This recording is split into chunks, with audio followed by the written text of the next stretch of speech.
Hello， 大家好，又係我哋萬中中旅行同大家見面啦。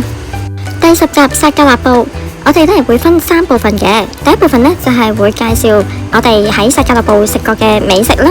咁第二部分呢，就係會講下我哋住宿嘅體驗。第3部分呢，就會係講下我哋究竟去咗邊啲景點玩，同埋究竟有啲咩親身嘅感受呢。咁嚟緊，我哋事不宜遲啦，就先同大家講下我哋喺薩格勒布食過嘅美食啦。踏入初夏呢，一去到呢，其實都幾熱嘅，咁所以我哋一到埗呢，就去咗間雪糕店去食下啲雪糕嘅。佢嘅位置呢，就近上城區石門附近嘅，喺嗰度大概行3分鐘左右呢，就已經到達噶啦。路線呢，就係咁嘅。間店呢，除咗雪糕之外呢，仲有蛋糕啦，同埋咖啡可以飲嘅。間店呢，有戶外同埋室內嘅座位嘅分別，咁我哋就揀選咗坐戶外。而呢室內方面呢，其實有洗手間嘅，而個洗手間呢，都好乾淨企理嘅。佢哋呢，雪糕嘅口味呢，都有好多唔同嘅選擇噶。店員姐姐好好人喎，佢呢，滗咗好大杯啊，滗到滿晒。除咗我最中意嘅 Hazelnut 啦，同埋咧開心果之外咧，咁我咧仲揀咗一啲新嘗試，就係咧個 Twins 啦，就係嗰隻甜甜地有 chocolate bar 加少少 butter 味嗰隻咧。果仁味咧，我覺得就唔夠濃咯。咁但係咧佢係好厚身嘅，咁甜咧就都真係幾甜嘅。咁所以咧變咗睇下你中唔中意呢種口味咯。我自己咧就唔中意太甜嘅。咁我先生咧就揀咗雲呢拿啦、朱古力啦，同埋紅雙子嘅。咁佢食後嘅感覺咧都係一般，佢覺得太甜。所以我覺得咧小朋友啦或者中意甜嘅朋友，你呢間都唔錯噶。咁第2間我哋嘗試嘅餐廳咧就近於聖馬可教堂附近嘅。行過去餐廳咧只需要大概2分鐘時間。而呢一間餐廳咧係酒店嘅職員介紹俾我哋嘅，話係比較有傳統食物嘅地方。餐廳咧有分室內啦，同埋戶外坐嘅。咁我哋咧食咗第1餐啦，覺得佢好味。咁我哋咧第1餐嘅時候咧就坐室內啦，第2餐咧就坐戶外嘅。我哋咧都比較中意飲佢哋當地嘅檸檬啤酒啊，因為佢咧淨係有嗰陣檸檬嘅香味，而冇嗰陣酸味嘅。主菜方面咧，我先生咧就揀咗咧豬肉串燒啦，再同埋咧係燒焗薯嘅。咁食落咧都係好香口嘅。而我咧就揀選咗燒牛肝配洋葱炆薯仔，食落去呢啲小牛肝咧都幾爽口嘅，咁同埋咧佢烤到咧有啲油份出咗咧都幾香嘅。而甜品方面咧，我先生就最中意食朱古力蛋糕噶啦，咁所以佢就揀咗啦。咁我咧就揀咗個傳統嘅杏仁蛋糕嘅。其實咧佢呢個朱古力蛋糕咧就分2層噶，面層咧似 brownie 啦，咁佢底層咧就係海綿蛋糕，不過咧佢就唔算係好滑嘅，咁而味道咧都係較甜嘅。咁我咧就叫咗個傳統嘅杏仁餅啦，咁佢裏面咧係有marshmallow 酒味嘅，再加埋咧佢嘅質感咧，其實就好似啲 scone 加埋有少少我哋傳統嘅杏仁酥嗰種嘅感覺咯。因為咧佢真係比較乾身啊，咁配埋咖啡咧就啱啱好。咁咧因為我哋食咗呢一餐咧都覺得佢唔錯呢一間餐廳，咁所以我哋咧就去 order 咗咧2日後咧就係食佢哋嘅傳統食品，就叫 Paka。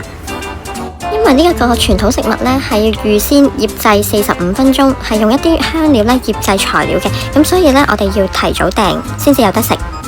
過咗2日啦，我哋就照樣喺聖馬可教堂嗰度行過去餐廳。咁我哋咧就揀選咗坐戶外啦。今次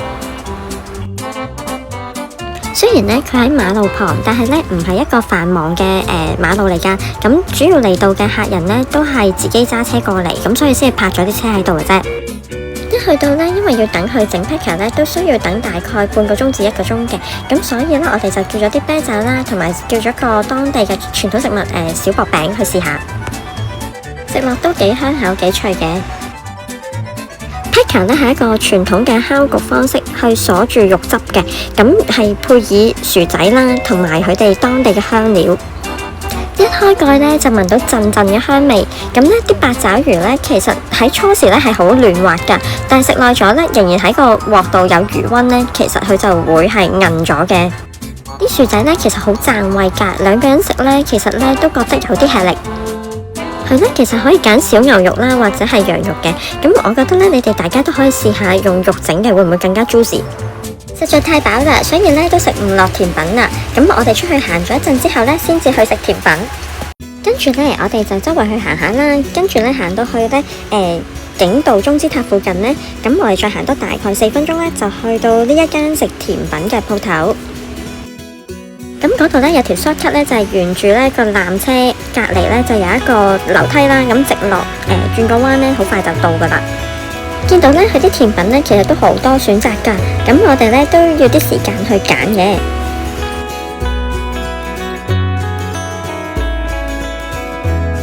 真係花多眼亂啊！但係咧最終我哋都揀咗我哋自己最中意嘅蛋糕，咁包括咧就係有 double cheese cake 啦，同埋咧就係榛子蛋糕嘅。咁個 double cheese cake 咧分別2層啦，一層咧就係 milk cheese cake 嚟嘅，另外一層咧就係 mascarpone， 咁再加啲cream咁去做咯，曲奇做餅底。咁個 hazelnut cream咧，其實佢都落咗好重嘅 hazelnut 味啦，同埋咧亦都有脆脆喺裏面，所以咧有雙重嘅口感嘅。咁我都幾中意食，配埋杯咖啡咧就啱啱好啦。我哋嘅酒店咧就喺薩格勒布車站咧，行過去都係3分鐘路程嘅啫。我哋為咗方便咧，就有訂埋每一日嘅早餐，而咧早餐餐廳咧同埋酒吧咧都係喺同一層嘅，分別喺唔同位置。咁佢有唔同種類嘅芝士啦，同埋亦都有啲 ham 俾我哋選擇。而果汁咧同埋麵包咧嘅種類都唔算多。熱盤嘅選擇咧就更加少啦，得啲蔬菜啦、菇類啦、蛋啦同埋腸仔嘅啫。咁而咖啡方面呢，佢就係一壺不鏽鋼壺咁樣擺咗喺個台面嘅。咁台同台之間呢都唔算係太密嘅，咁燈光都柔和。不過呢，食物嘅質素呢只係 standard 咯。我哋跟住呢就去咗一間呢歷史悠久嘅1977年成立，就嚟係接近50年歷史㗎啦。咁就食甜品嘅店鋪啦。佢係就近往上城區嘅纜車站。行過去咧就4分鐘，都見到咧幾多咧上咗年紀嘅人啦，同埋咧係一啲旅行團咧都入去食嘅。佢咧其實有台有凳嘅，咁就變咗你可以坐喺度慢慢食咯。同埋咧都會有洗手間嘅。口味嘅選擇咧都算多㗎，佢有2個雪糕櫃嘅。見到都幾多得意名㗎，譬如話黑森林咁啦。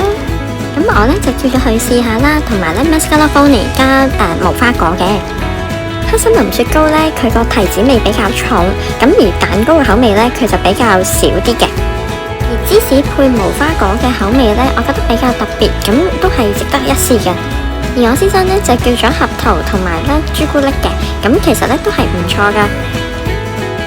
唯一美中不足嘅地方咧就係佢好快溶噶，咁所以咧就要快啲食啦，如果唔係就好容易溶啦。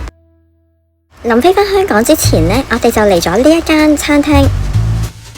咁我哋去呢一間餐廳呢，係旅遊書介紹㗎。咁佢就話呢，係克羅地亞政府觀光局呢頒發咗一啲叫做傳統料理推廣嘅餐廳。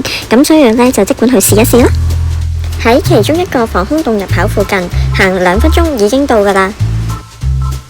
個入口呢係斜路嚟嘅。我哋都見到好多本地人入去食㗎，而且呢都見到呢 TripAdvisor 呢都俾咗好多獎狀佢㗎。入到去呢，環境都幾舒服㗎，佢仲安排咗我哋喺窗邊坐啦。咁佢哋呢嗰啲燈呢好得意㗎，就用啲馬車嚟做㗎。仲有部真嘅馬車呢擺喺度俾人打卡添。咁我哋就叫咗2杯白酒試下。咁同時間呢，侍應都擺低咗一啲麵包俾我哋準備送湯嘅。我哋就揀咗斯拉夫尼亞人燉嘅牛肉湯。佢嘅味道咧濃淡適中嘅，不過就特別要注意咧，佢除咗牛肉之外咧，其實佢係有豬肉㗎。佢嘅做法都幾特別嘅，就係拎咗2個吉嘅湯碗過嚟，跟住咧就拎煲湯喺你面前咧，香噴噴咁滗俾你嘅，就因應翻你嘅身形咯。後面嗰句其實我自己加上去嘅，係見到我先生嗰碗比我嗰碗大啲。主菜方面呢，我先生就揀咗炸小牛肉。薩格勒布嘅炸小牛肉呢，你見佢比較厚身嘅喎，其實呢，佢中間係切開咗嘅，咁就夾咗一啲呢芝士啦，同埋啲 ham 入去㗎。嗰日呢，突然之間好想食啲香口嘅嘢，所以呢，我哋就叫咗 calamari。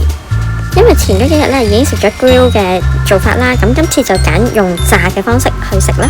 咁啲 calamari 呢係即炸起啦，所以呢就係熱辣辣嘅。咁佢皮呢做得好薄，而呢裡面係唔韌㗎，做得都鬆軟嘅。咁配埋白酒呢，其實就啱啱好。同大家分享咗薩格勒布嘅美食。下一集呢，我哋就會講下我哋入住嘅酒店，同埋呢亦都會講下我哋去咗啲乜嘢景點玩。開心嘅時間過得好快，又係時候講拜拜啦！如果大家喜歡我呢段片嘅話，記得撳 like、subscribe 同埋 share。KK Travel 慢中中旅行團，拜拜。